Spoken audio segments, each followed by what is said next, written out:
안녕하세요. 오남용 약물의 종류와 중독 기전에 대해서 3시간 동안 강의를 할 숙명여대 약학부의 최화경입니다. 오늘 제가,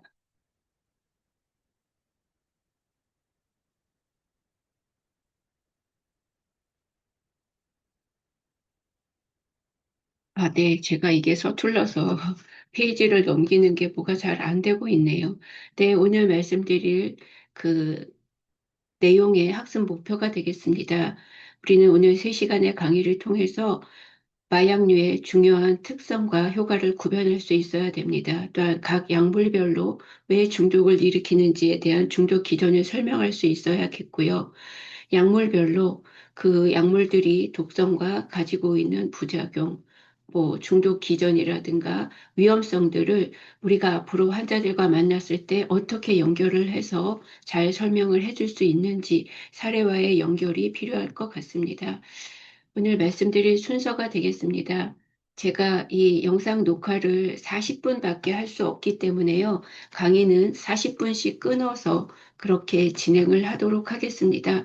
제일 먼저 오남용되고 중독되는 정신활성 물질을 어떻게 분류할 수 있는지 두 가지로 분류를 하고 그 다음에 정신활성 물질의 종류와 작용을 알아보도록 하겠습니다. 정신활성 물질은 각각 마약류 관리에 관한 법률에 의한 마약, 향정, 대마, 그리고 신종 마약류 순으로 설명을 드리고자 합니다.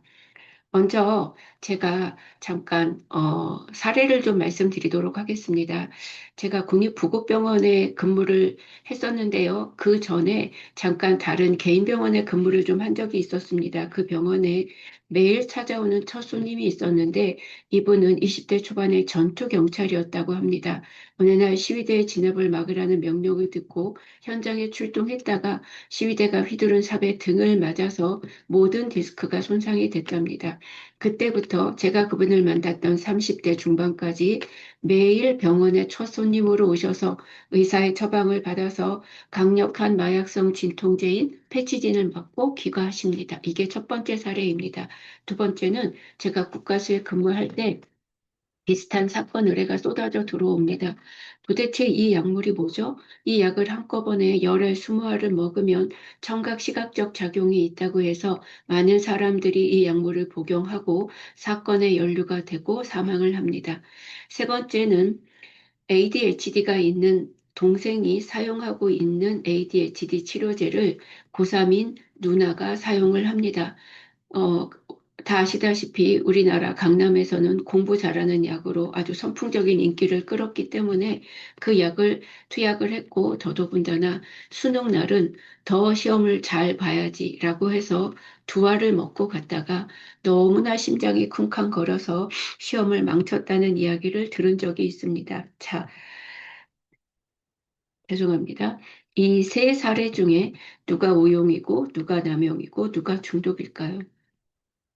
첫 번째 사례는 바로 중독입니다. 그런데 많은 분들이 제가 일선에서 만나는 기소의회 교육이나 보호관찰 교육에서 만났던 많은 분들은 이렇게 이야기를 합니다. 의사가 처방하는 약은 괜찮아야 되는 거 아니에요? 네, 그렇게 생각이 들고 사실 그 말이 맞습니다. 그러나 어떻죠? 실제 우리나라뿐 아니라 전 세계적으로 치료용 약물에 오남용되고 중독되는 사람들이 굉장히 많다는 거죠. 오늘 계속 말씀을 드리겠지만 대표적으로 강력한 마약성 진통제, 진정수면제로, 식욕억제제, ADHD 치료제 다 의사의 처방을 받아서 사용하더라도 잘못 사용하게 되면 오래 사용하게 되면 얼마든지 중독이 될 수 있다라는 거죠. 두 번째 사례는 남용입니다. 남용이란 치료 목적과 무관하게 인위적으로 내 감정이나 인식이나 행동을 변화할 목적으로 혹은 과량 사용하는 것을 우리는 남용이라고 합니다. 그 약물은 한두 알 먹었을 땐 정말 좋은 치료제였지만 열 알, 20알을 먹으면 청각, 시각적 환각 작용이 있어서 많은 사람들이 자살을 하고 또한 상해를 입고 여러 가지 문제가 있었습니다. 그 즈음에 국가수에서 약 3년간 부검한 건 중에 그 약물이 검출된 케이스가 100여 건에 이르렀고 전 세계적으로 최초로 우리나라에서 그 약물을 향정신성 의약품으로 지정한 바 있습니다. 마지막, 동생의 ADHD 치료제를 공부를 잘할 목적으로 누나가 먹은 것, 오용입니다. 처방받은 이유와 용법과 지시사항과 다르게 사용하는 것, 타인이 처방받은 약물을 다른 사람이 사용하는 것, 이런 모든 것을 우리는 오용이라고 합니다. 특히 제가 만났던 약물 중독 환자들은 중독 때문에 생긴 우울증 치료제를 처방받아 와서 하루에 7일치를 털어 넣었다. 이렇게 이야기하는 분도 있더라고요. 아니면 본인이 좋아하는 약만 골라 먹는다든가, 싫어하는 약들은 다 빼서 버린다라든가, 이렇게 여러 가지 처방받은 용량과 용법과 지시사항과 다르게 사용하는 것을 우리는 오용이라고 이야기합니다.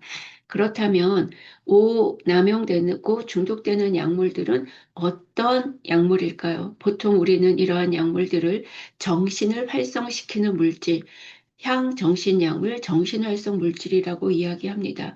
이러한 정신활성 물질들은 중추신경계에 가서 작용을 하게 되는 거죠. 중추신경계란 뇌와 척수를 이야기합니다. 중추신경계에 가서 우리 몸의 네 가지의 기능을 변화시킵니다. 첫 번째, 기분을 다르게 하고, 두 번째, 사고와 판단을 다르게 합니다. 세 번째, 감각적, 지각적, 통각적 왜곡을 일으키고, 마지막으로 우리의 행동까지도 변화를 일으킵니다.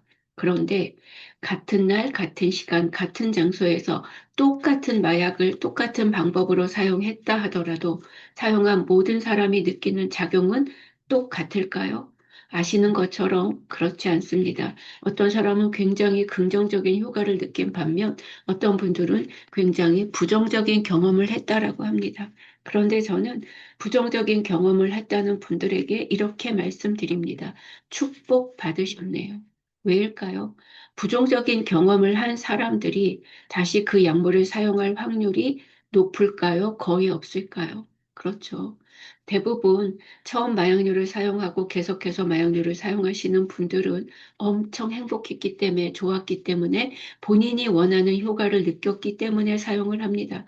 그러나 부정적인 경험을 하신 분들은 너무 끔찍한 부정적인 경험을 했기 때문에 다시는 사용하고 싶지 않았다라고 이야기를 하는 거죠. 그러나 우리는 먹어보기 전에는 내가 긍정적으로 반응을 할지 부정적으로 반응할지 전혀 알 수 없기 때문에 단 한 번도 안 된다라고 계속 이야기를 하고 있다라는 거죠.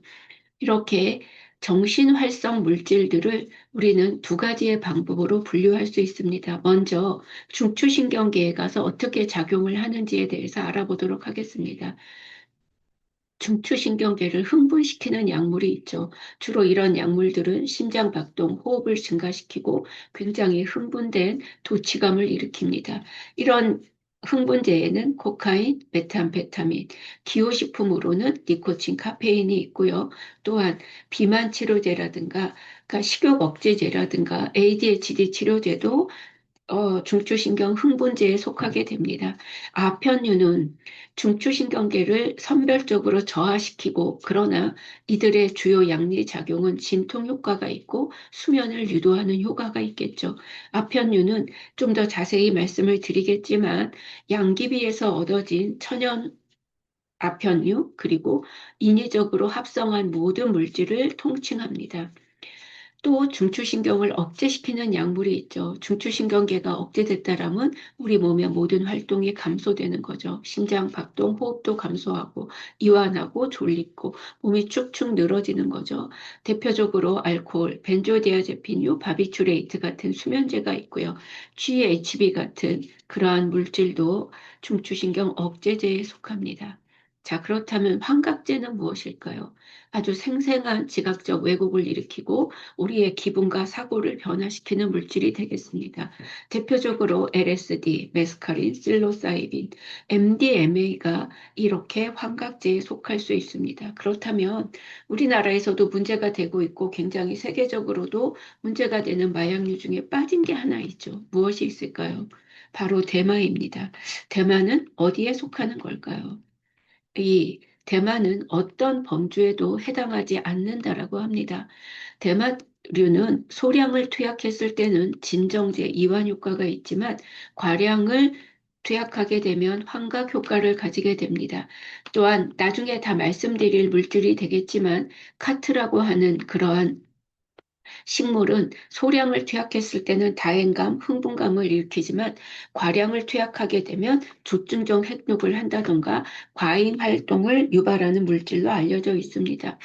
최근에 우리나라에서 전 세계적으로 아주 큰 문제가 되고 있는 케타민과 PCP, 해리성 마취제라고 하죠. 환각 효과를 일으키는 동시에 억제제 역할도 하고 혹은 흥분제 역할도 하는 그러한 물질이 있습니다.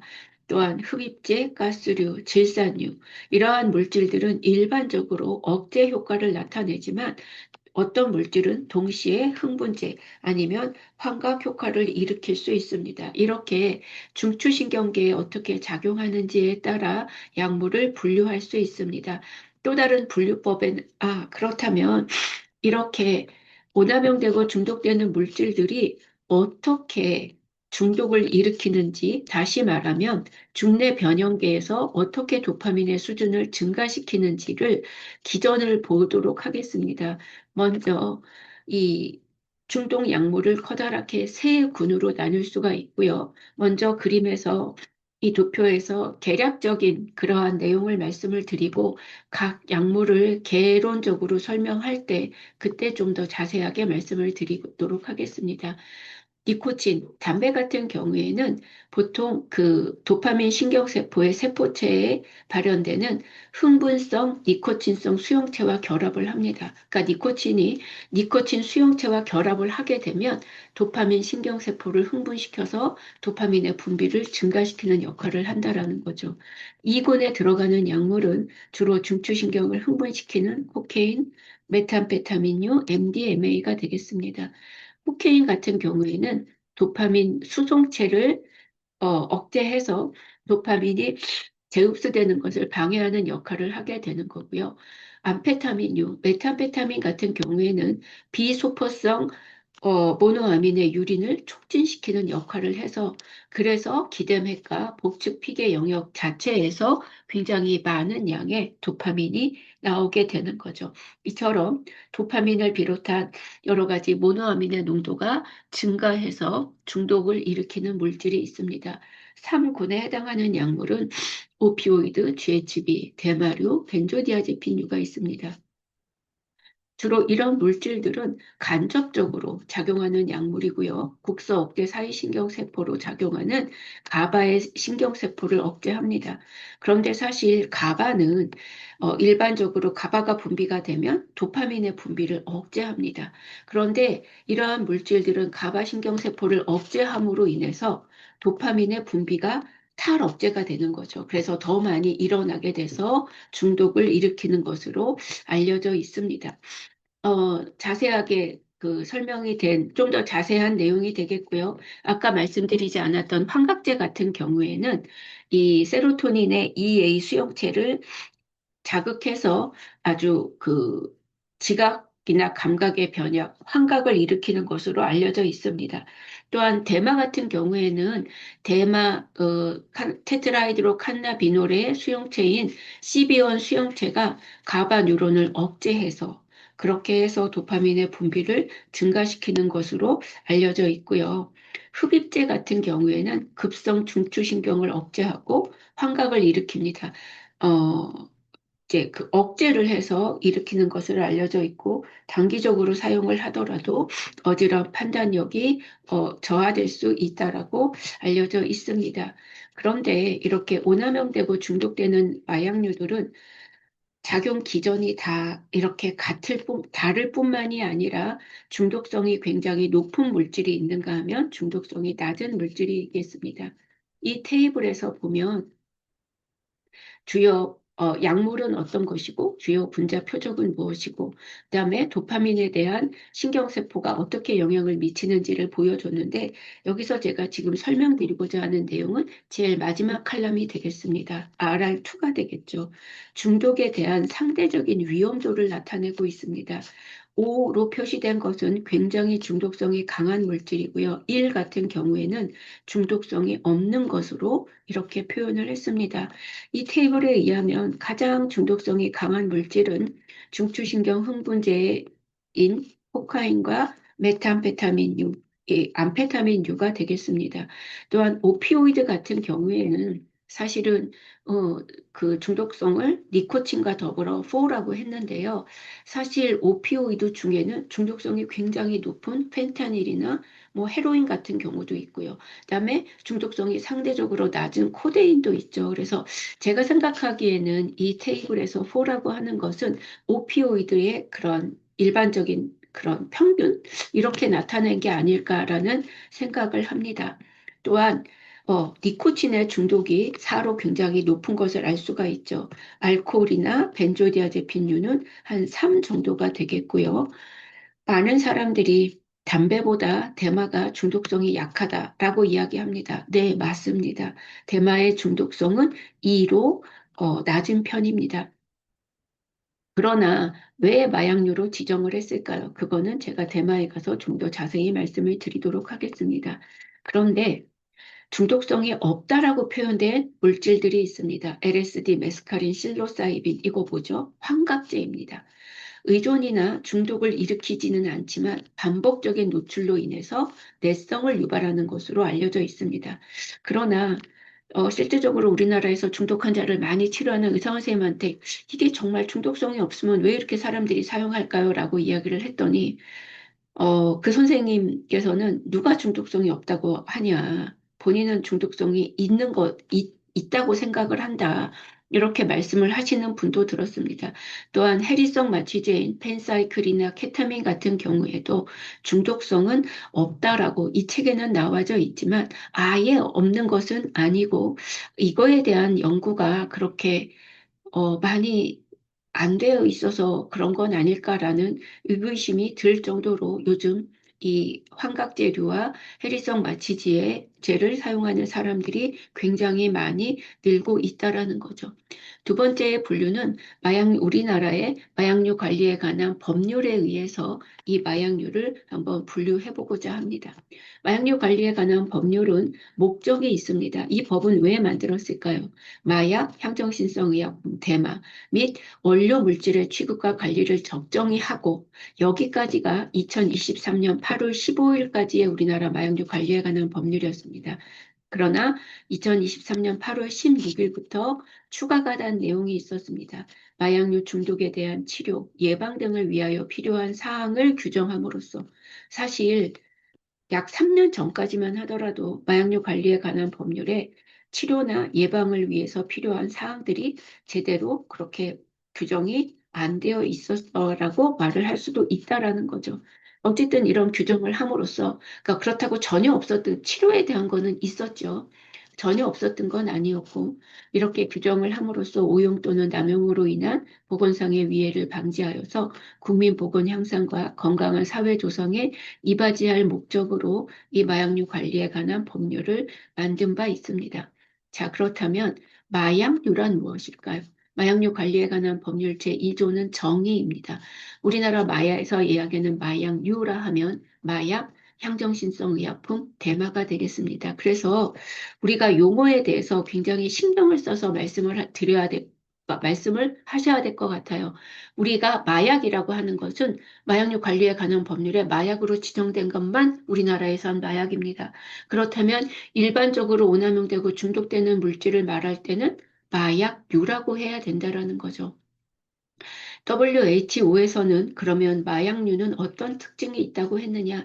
커다랗게 네 가지의 특징이 있다라고 이야기했습니다. 의존성이 있고 내성이 있고 그 약물을 사용했을 때는 견디기 어려운 금단 증상이 일어나고 그 피해가 사용에 따른 피해가 개인에게 국한되지 않고 사회와 이웃과 나라에 아주 심각한 영향을 미치는 이 네 가지의 특징을 가진 것을 마약류라고 세계보건기구에서는 이야기했습니다. 자, 그렇다면 마약이란 무엇일까요? 우리가 마약 그러면 앞으로 딱 두 가지의 식물을 기억하시면 됩니다. 양귀비 그리고 코카나무, 코카잎, 그 코카잎을 생각하시면 되죠. 이 마약에는 양귀비로부터 얻어진 아편, 그리고 코카인으로부터 이 세 가지로부터 얻어지는 모든 알칼로이드와 동일한 화학적 합성품이 목에 해당하는 마약이 되겠습니다. 알칼로이드란 무엇일까요? 소량으로도 우리 몸에 들어와서 격렬한 반응을 일으키고 그 화학 기호 중에 질소를 함유하고 있고 어, 영어로 그 단어의 끝자가 INE로 끝나는 것, 이것을 우리는 알칼로이드라고 이야기를 합니다. 자, 대표적인 무엇이 있을까요? 몰핀, 코데인, 메탄페타민, 뭐 이런 거 다 알칼로이드가 되겠죠. 이렇게 천연 식물에서부터 얻어진 알칼로이드뿐만이 아니라 동일하게 화학적으로 합성한 물질도 또한 이 다 마약에 속하게 되는 거고요. 이 가서부터 라모까지는 해당이 되지 않지만, 그러니까 천연적으로 만들어진 아니면 반합성된 물질은 아니지만 그 외에 동일하게 남용이 되거나 해독작용을 일으킬 우려가 있는 화학적 합성품 113종을 우리는 마약이라고 이야기를 합니다. 또한 가에서 마목에 있는 혼합 물질, 혼합 제제도 다 모두 마약이라고 하는 거죠. 그런데 이 마약은 종류가 해마다 바뀔까요? 네, 바뀝니다. 그래서 제가 그 조사한 바에 의하면 2026년 2월 1일에 몇 품목이 더 늘어서 마목은 113종으로 늘었다라고 하는 거죠. 그렇다면 향정신성 의약품은 뭘까요? 향정신성 의약품이란 인간의 중추신경계에 위해하게 이제 작용을 해서 남용할 경우에 인체에 심각한 위해가 있다고 인정되는 가나다라 목에 해당하는 것이 바로 향정신성 의약품이 되겠습니다. 목에는 역시 향정신성 의약품도 지정 성분수가 해마다 바뀌고 있죠. 가목은 의료용으로 전혀 사용을 할 수 없는 물질입니다. 그만큼 신체적, 정신적 의존성이 아주 큰 물질이 되겠고요. 나목은 아주 제한적으로 의료용으로 사용될 수 있는 물질이 되겠습니다. 우리나라에서 가장 문제가 되고 있는 메탄페타민, 대사체인 암페타민, 뭐 MDMA, 케타민이 다 나목에 들어가고요. 나목에 들어간 것을 다 의료용으로 못 쓰는 것은 아닙니다. 아주 제한적으로 의료용으로 사용할 수가 있다라는 거죠. 그러나 다목과 라목 같은 경우에는 의료용으로 사용할 수 있고요.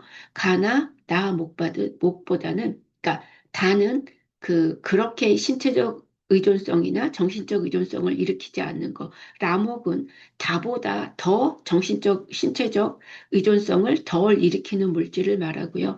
마목은 가에서부터 라로 지정된 물질의 혼합 물질이나 혼합 제제를 이야기합니다. 자, 그렇다면 대마는 무엇일까요? 대마초와 그 수지를 보통 이야기합니다.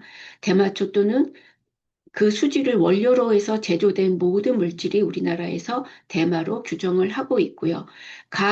목에 규정된 것과 동일한 화학적인 합성품. 결국 대마에서 문제가 되고 있는 성분은 이 세 가지가 된다라고 하는 거죠.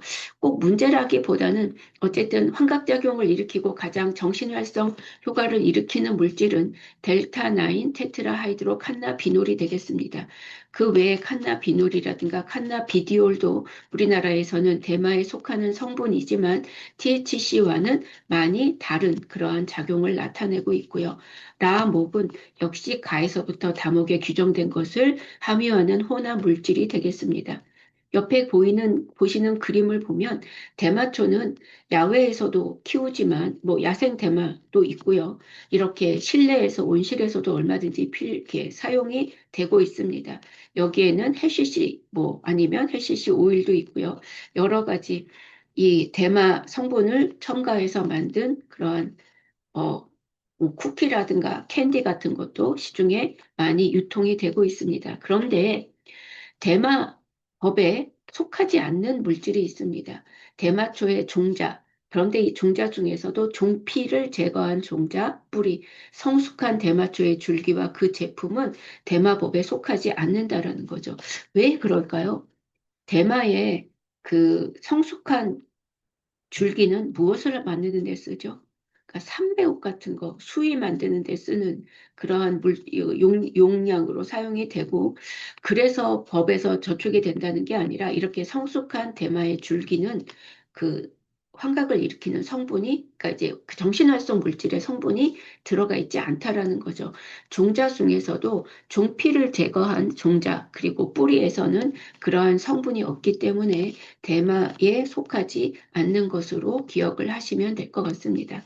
또한 신종 마약류가 있습니다.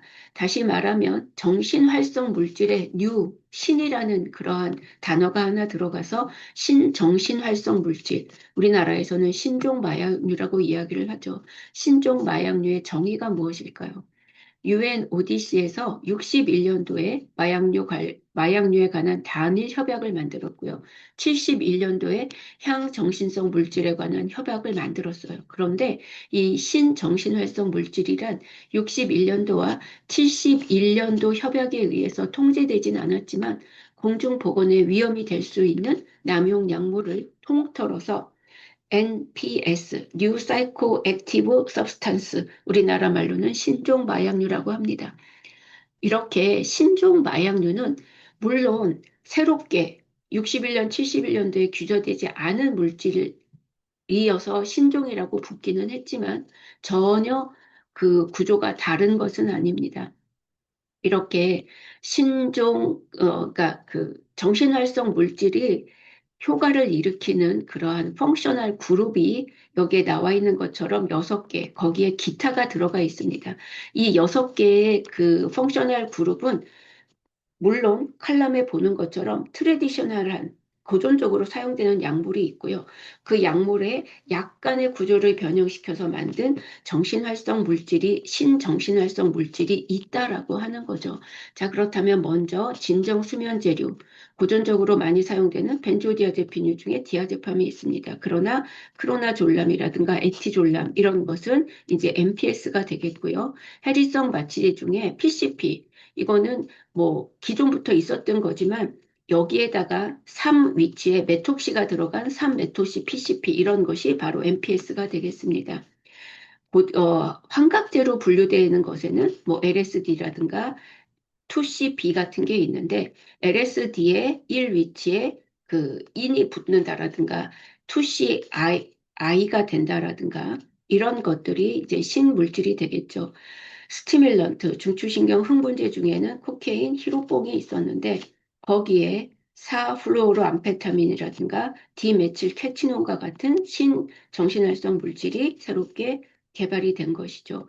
카나비노이드, 대마류에는 캐나비스가 있습니다. 성분은 테트라이드로 칸나비놀, 칸나비디올, 칸나비놀이 있는데 그게 아니라 전혀 다른 그러한 합성 대마류, AB 피나카라든가 ADB 후루비 나카라든가 이러한 신종 합성 대마류가 시장에 많이 등장을 했다라는 거죠. 또한 오피오이드도 있습니다. 몰핀, 헤로인, 보존적으로 사용이 됐었지만 요즘에는 프라닐 펜타닐이라든가 옥펜타닐 같은 그러한 신종 그 오피오이드가 많이 나오고 있다라는 거죠. 이 신종 마약류의 숫자가 얼마나 많은지 그래프를 보시면 감이 좀 오실 텐데요. 제일 옆에 있는 그 2024년도에 나와져 있는 제일 왼쪽에 있는 그림의 빨간색은 바로 1961년도 협약에 의해서 컨트롤된 마약류의 숫자가 되겠습니다.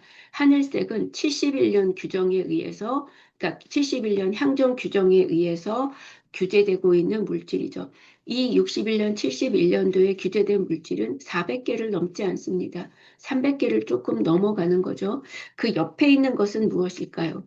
황토색 같은 경우에는 그 전년도에 새롭게 개발된 MPS를 이야기하는 거고요. 짙은 갈색은 그 해에 새롭게 어, 약물 시장에 등장한 MPS를 이야기합니다. 얼마나 많은 MPS가 2024년까지 등장을 했느냐? 약 1350개? 뭐 이 정도의 많은 신 MPS가 많이 나오고 있다는 거죠. 이렇게 신종 마약류를 계속 만들어내는 이유는 무엇일까요? 우리가 마약을 이야기할 때 마약류 관리에 관한 법률에 지정된 것을 마약류로 이야기합니다. 그 이야기는 법률에 들어가 있지 않으면 아무리 인체에 유해하고 중독성을 일으킨다 하더라도 법이 없으니까 처벌을 하거나 단속을 할 수가 없다라는 거죠. 그런데 이렇게 구조를 조금씩 바꾸게 된 신종 마약류가 계속 시장에 나오게 된다면 이러한 물질들은 법적 제재 없이 얼마든지 만들고 얼마든지 사용을 할 수 있는, 결국은 법적인 단속을 피하기 위해서 만들어진 것이 MPS가 되겠고요. 그러면 작용은 어떨까요? 고전적인 약물보다 새롭게 만들어진 약물은 훨씬 더 환각성도 높고, 독성도 높고, 중독성도 높고, 이렇게 더 점점 더 센 약물을 만들어 가고 있다라고 하는 거죠. 1년에 한 번씩 UNODC, 유엔 약물 마약, 유엔 마약 사무국이라고 하는 곳에서 1년에 한 번씩 월드 드럭 리포트라는 것을 내놓습니다. 이것은 월드 드럭 리포트 2025년 것을 가지고 제가 이제 가지고 온 자료인데요. 2025년도에 새롭게 그 글로벌 시장에 나왔던 마약류 중에 가장 많은 종류를 차지한 것은 바로 스티뮬런트. 그러니까 암페타민 타입의, 코카인 타입의 암페타민 타입의 여러 가지 펜에틸라민 유도체들의 정신흥분 자극제들이 제일 많았고요. 이건 전 세계적인 글로벌한 통계가 되겠습니다. 두 번째로는 합성 카나비노이드류가 많이 등장을 한 것으로 알려져 있습니다. 우리나라는 어떨까요? 우리나라하고 좀 다를 수도 있고요. 좀 같을 수도 있습니다. 네 번째는 임시 마약류라는 것이 있습니다. 임시 마약류는 뭐냐? 마약류가 아니지만 그 아닌 물질 중에서 오남용으로 인한 보건상의 위해가 우려가 돼서 긴급히 마약류에 준하는 취급이나 관리가 필요하다고 인정되는 물질을 마약류 관리에 관한 법률 제5조 2에 의해서 임시 마약으로 지정을 합니다. 왜? 우리나라에서 한 물질을 마약으로 지정하는 데는 6개월 이상이 소요가 된다라고 합니다. 그런데 6개월 동안 손 놓고 기다릴 수가 없잖아요.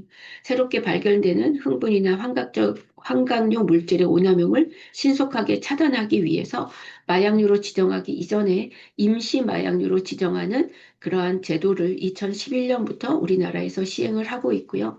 임시 마약류에는 1군과 2군이 있습니다. 생각하시는 것처럼 1군은 신체적, 정신적 위해를 끼칠 가능성이 훨씬 높은 물질, 2군은 가능성이 1군보다는 낮은 물질을 임시 마약류 1군과 2군으로 나누어서 지정을 합니다. 또한 마약류 유사체 제도도 있다라고 하는 거죠. 무슨 얘기일까요? 이제 새로운 마약류가 만들어졌어요. 그래서 예를 들면 여기 있는 것처럼 여기에 나와 있는 이 모든 것들은 합성 대마류가 되겠거든요.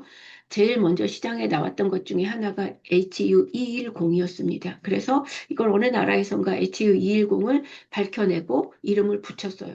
그래서 이거를 전 세계적으로 규제를 했는데, 그 다음에 구조를 약간 바꿔서 HU211이 나왔습니다. 자, 그러면 HU210은 그래도 뭐 임시 마약으로 묶었는데 211은 못 묶었잖아요. 마약류가 아직 안 됐잖아요. 그래서 이렇게 그 물질과 유사한 구조로 인해서 유사한 환각 효과를 가질 가능성이 있는 유사체까지도 한꺼번에 그냥 마약류로 묶어버리자. 그래서 초기에는 각각을 묶었지만 나중에는 JW의 018, 이것도 역시 합성 카나비노이드거든요. 018 뿐만이 아니라 그 유사체까지 한꺼번에 묶어버리고 메스캐치논뿐만이 아니라 그 유사체까지 한꺼번에 묶어버리는 이러한 마약류 유사체 제도도 현재 우리나라에서 있습니다. 2010년도 월드 드럭 리포트에 의하면 글로벌 마켓 시장은 굉장히 많이 확대가 됐고 보다 복잡해졌다라고 합니다. 이렇게 글로벌 드럭 마켓이 왜 성장을 했느냐? 거기에는 인구의 성장이 있었고요. 도시화가 일어났고 수입이 늘어났다고 합니다. 이런 세 가지 요인이 바로 이 드럭 마켓을 확장시키는 그러한 요인이었고, 그로 인해서 드럭 마켓이 굉장히 많이 확대가 되었다라고 하는 거죠. 그래서 또한 왜 복잡해졌느냐? 새로운 테크놀로지가 많이 개발이 됐고요. 물질들을 한 가지만 사용하는 게 아니라 여러 가지 물질을 혼합해서 그렇게 다양하게 사용을 하게 됩니다. 또한 프리커저라든가 아니면 디자이너의 프리커저에 대한 사용이 점점 늘어나고 있죠. 약물을 밀거래하는 사람들이 한 가지만 하는 것이 아니라 여러 가지 약물을 섞어서 폴리드럭 형태로 밀거래를 한다던가 폴리드럭 상태로 약물을 사용하는 것에도 문제가 있다라는 거죠. 또한 이 마켓 시장에 들어오고 있는 새로운 물질들이 정말 많이 늘어난 거. 아까도 보셨잖아요. 61년, 71년 협약에 의한 것은 400종이 안 되는데 현재 신종 마약으로 된 것은 뭐 1300종 이렇게 많이 이렇게 점점 많은 신종 물질이 들어오는 것처럼 새로운 물질들이 마켓 시장에 많이 들어오고 있습니다. 그다음에 전 세계적으로 또 문제가 되고 있는 것 바로 이게 리걸한 약물인지 일리걸한 약물인지 이게 리걸한 시장인지 일리걸한 시장인지 구별이 안 되고 오버랩되는 부분이 많다라고 하는 거죠. 무슨 얘기일까요? 우리나라에서도 문제가 되고 있는 오피오이드라든가 진정수면제류, 식욕억제제, ADHD 치료제가 이게 정말 시장에서 돌아다니고 있는데 합법적으로 치료 목적으로 사용을 하는 건지 불법적으로 오남용과 중독이 되고 있는지 딱 명확하게 구별할 수 없이 오버랩이 되고 있다라고 하는 거죠. 근데 제가 오늘 이 설명을 더 드리고자 하는 것은 요새 그 기사에서 취약 국가 이렇게 해서 지금 뭐 열 몇 번째까지 시리즈로 나가고 있습니다. 여섯 번째에 유엔 마약 범죄 사무소에서 UNODC에서 초국가 범죄 조직이 우리나라를 노리고 있대요. 왜 그러냐 이유를 봤더니 마약 카르텔이 한국과 같은 고소득 국가를 노리고 있다라고 합니다. 아까 여기 인감의 증가가 약물 시장을 확대시켰다고 했죠. 그런데 우리나라가 굉장히 고소득 국가라고 합니다. 그래서 아예 마약 카르텔이 우리나라를 타겟으로 지금 하고 있다라고 하는 거 굉장히 무서운 이야기죠. 우리나라가 이미 뭐 이제 안전지대가 아니라는 것은 다 알고 있지만 이렇게 마약 카르텔까지 우리나라를 시시탐탐 노리고 있다라고 하는 것은 마약과 중독과 관련된 일을 하고 있는 저희들이 정말 정신을 바짝 차리고 더 이상 약물 중독으로 인한 피해가 늘어나지 않도록 뭐 예방도 하고 뭐 홍보도 하고 치료도 잘 하고 상담도 하고 이런 역할을 잘 해서 우리나라가 마약으로 인해서 더 이상 큰 폐해를 받지 않도록 하는 것이 바로 우리의 사명일 것이라고 생각을 하고 있습니다. 우리나라에서는 마약류에 관련된 통계가 딱 두 가지가, 워낙 한 가지가 있었죠. 공식적으로 대검에서 만들어지는 대검 마약 백서가 있었습니다. 1년 동안 검찰과 경찰이 얼마나 많은 마약 사범을 검거했느냐, 그거에 대한 통계가 있었고요. 국립과학수사연구원, 제가 사실 한 30년간 국립과학수사연구원을 근무를 했었는데, 국립과학수사연구원에서 2년 전인가 3년 전부터 마약류 감정 백서라고 하는 것을 발간하고 있습니다.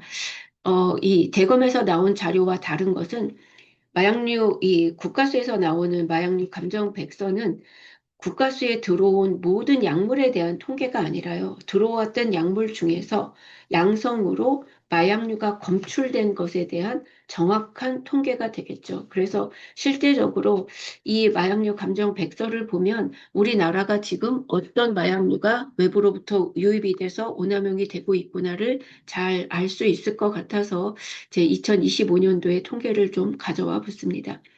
케타민, 코카인, LSD 등의 남용이 증가를 했다라고 합니다. 합성 대마류의 남용이 증가했고요. 우리는 사실은 반합성 아편류만 알고 있었는데 반합성 대마가 나옵니다. 자, 이 그러니까 반합성 오피오이드 같은 경우에는 천연 오피에이트인 몰핀, 코데인, 테바인을 가지고 만드는 거잖아요. 똑같이 반합성 대마도 이 법으로 저촉이 되고 있는 THC나 CBD나 칸나비디올을 출발 물질로 해서 약간의 화학적인 가공을 거쳐서 예를 들면 법에 저촉된 것은 델타 9 THC라면 반합성 대마는 델타 8, 그러니까 델타 위치가 9에서 8로 바뀐 거죠. 이런 THC 같은 반합성 대마가 확장이 되었다라고 합니다. 또한 좀 그래도 다행스러운 일은 2010년 후반부터 시작되었던 옥시코돈, 펜타닐 등의 합성 아편류의 남용은 감소한 반면 신종 합성 아편류인 니타젠 뭐 이런 것들이 새롭게 검출이 됐다고 합니다. 그러니까 이제 아니 그런 신종 합성 아편류가 새롭게 검출이 됐다고 합니다. 이 니타젠 같은 경우에는 월드 드럭 리포트에 의하면 헤로인보다 그 강도가 그러니까 포텐시가 여가가 약 500배 정도 센 그러한 물질인데 이 물질이 지금 전 세계적으로 문제가 되고 있다라고 합니다. 또 하나 케타민 뿐만이 아니라 그 케타민과 그 용이란 그 동일한 그 작용을 가지고 있는 해리성 마취제인 펜사이크리딘의 계열이 2023년 이후부터 우리나라에서도 아주 무서운 속도로 개발 확장이 되고 있다라고 합니다. 사실 저는 펜사이클리드는 아직 우리나라는 안 들어오고 있다라고 생각을 했었는데 이렇게 2023년 이후부터 펜사이클리딘도 그 무서운 속도로 확장이 되고 있다라고 하는 거죠. 또한 우리 2025년도에 국내 마약류 이제 국가수에서 감정을 한 그런 통계로 마약류의 현황을 보면 다 아시겠지만 우리나라가 2020년부터 현재까지 우리나라 마약 사범 중에 가장 많은 비율을 차지하고 있는 연령이 20대입니다. 2018년도에 대검에서 만들어진 마약 백서 중에 마약 사범이 가장 많았던 연령대는 40대였습니다. 1년 뒤인 2019년도에는 30대로 내려가더니 2020년부터는 움직이지 않고 20대가 가장 큰 비중을 차지하고 있습니다. 여기 국가수 같은 경우는 20대, 30대가 가장 큰 비중을 차지한다고 묶어서 이제 발표를 했는데 다른 세대에 비해서 굉장히 다양한 종류의 마약을 사용한다고 합니다. 아까 월드 드럭 리포트의 폴리 드럭 형태를 이야기하는 거죠. 그 다음에 중복 투약, 그리고 새로운 마약류에 대한 접근성이 용이하다. 그러니까 여러 가지 뭐 인터넷이나 SNS나 뭐 암호화폐나 이런 모든 것들이 굉장히 자유롭게 사용할 수 있기 때문에 새로운 마약류에 대한 접근도 용이하다고 합니다. 참 걱정이 되는 부분이 바로 10대가 합성 대마 남용 비율이 현저히 높은 편이라고 합니다. 합성 대마와 바은 합성 대마를 10대들이 많이 사용을 한다라고 하는데 보통 우리가 사용했던 그런 관련 형태 이렇게 피는 게 아니라 전자담배 형태로 유통이 되고 있어서 신고와 단속에 어려움이 있다라고 합니다. 또한 액상 카트리지 형태로 가공이 되고 있기 때문에 그 안에 어떤 내용물이 어떤 종류가 얼마만큼 들어가 있는지 알 수가 없어서 더 위험할 수 있다라고 하죠. 이런 얘기 아마 전자담배에서 위험하다고 들어보셨을 겁니다. 전자담배에 들어가 있는 액상 카트리지 안에 니코틴 양이 얼마인지 몰라서 위험하다 똑같다라는 거죠. 여, 여기에 들어가 있는 합성대마, 반합성대마도 전자담배 형태로 유통이 되고 그 안에 들어있는 액상 카트리지 안에 합성대마와 반합성대마의 성분이 아주 천차만별 다양한 농도로 들어갈 수 있기 때문에 굉장히 위험할 수도 있다라고 하는 거죠. 마약 죽음의 끝은 사망이라고 보통 이야기를 합니다.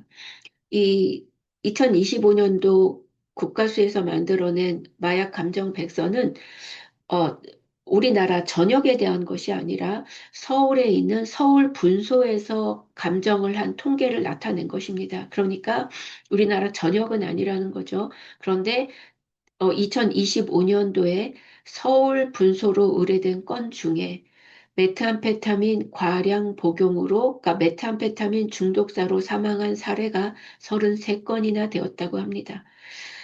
또한 신종 마약류에 대한 중독사도 있다라고 하는 거죠. 신종 마약류는 무엇이 문제일까요? 아까도 말씀드렸듯이 기존 마약보다 효과가 강하고 독성에 대한 연구가 부족하고 또한 이들이 인체에 미치는 영향 또한 굉장히 부족하기 때문에 이러한 중독사도 늘고 있다라고 합니다. 아까도 얘기했듯이 펜타닐, 뭐 옥시코돈은 감소했다라고 했고요. 우리나라에서 올해부터 애토미데이트가 새롭게 향정신성 의약품으로 지정이 됐습니다. 무엇의 대용품으로 애토미데이트가 사용이 됐을까요? 올 6월, 그러니까 올 이 애토미데이트가 향정으로 지정되기 이전에 사실은 프로포폴의 대용으로 애토미데이트가 일반 마취제로 굉장히 많이 남용이 됐습니다. 중독도 됐어요. 그러나 프로포폴보다 오남용과 중독의 위험성은 적었습니다. 그러나 워낙 사회에 많이 만연이 됐기 때문에 향정신성 의약품으로 지정을 했고요. 이렇게 애토미데이트는 사람한테 쓰는 마취제였는데 얘가 향정신성 의약품으로 지정이 되고 나니 이제는 동물용 마취제인 메데토미딘이 오남용 사례가 증가하고 있다고 합니다. 메데토미딘, 동물용 마취제라고 하는 것은 임상 실험이 되지 않았다라는 거죠. 다시 말하면 사람이 복용했을 때 어떤 문제가 되는지 알려져 있지 않다라고 하는 거죠. 신종 마약류는 펜에틸아민계, 알킬라이트라이트계, 합성 대마류, 그리고 펜사이크린류가 굉장히 많이 유행을 하고 있다라고 합니다. 합성 대마류가 굉장히 기하급수적으로 늘어나면서 지금은 어떻게 컨트롤이 잘 안 되고 있는 것처럼 너무나 많이 만연이 되면 억제가 어렵기 때문에 이들에 대한 억제가 필요하다라고 이야기를 합니다. 그렇다면 2025년도 통계만 한번 보도록 하겠습니다. 그 전에 2027년, 예를 들면 2020년까지만 하더라도 우리나라에서 문제가 됐던 게 히로뽕, 대마, 양디비, 그리고 신종 마약류였습니다. 근데 2025년도 통계가 어떻죠? 물론 이 통계는 2020, 1년부터 바뀝니다.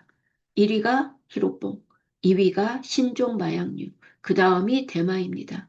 2021년부터 2025년까지 똑같다라고 하는 거죠. 이렇게 메탄페타민 다음에 문제가 되고 있는 마약류가 신종 마약류가 되겠습니다. 국가수에서 가장 많이 검출된 신종 마약류는 합성 대마류, 2위가 케타민, 3위가 에토미데이트, 메데토미딘, 뭐 프로폭사이트 같은 마취 재료가 있었고요. 그 다음에 펜사이크리딘류, 그러니까 케타민과 작용이 거의 유사하다고 말씀을 드렸죠. 합성 대마뿐만이 아니라 반합성 대마, 프로포폴 이런 것들이 현재 그 국가수에 많이 의뢰가 됐다는 이야기는 그만큼 시중에서 많이 문제가 되고 있다라고 생각을 하시면 될 것 같고요. 결국은 이런 것에 중독이 된 환자들이 많이 접할 수밖에 없기 때문에 이들 약물에 대해서 좀 더 자세하게 이해를 하시고 공부를 하시는 것이 필요할 것 같습니다.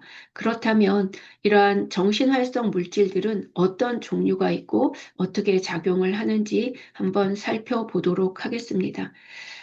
제가 이게 줌으로 녹화를 해서 제가 알기로는 한 40분만 강의가 녹화가 되는 것으로 알고 있습니다. 거의 제가 시작한 지 40분이 되어 가기 때문에 이 정도에서 1강을 마치도록 하고요. 어, 네. 그러면 잠시 후에 뵙도록 하겠습니다. 네, 경청해 주셔서 고맙습니다.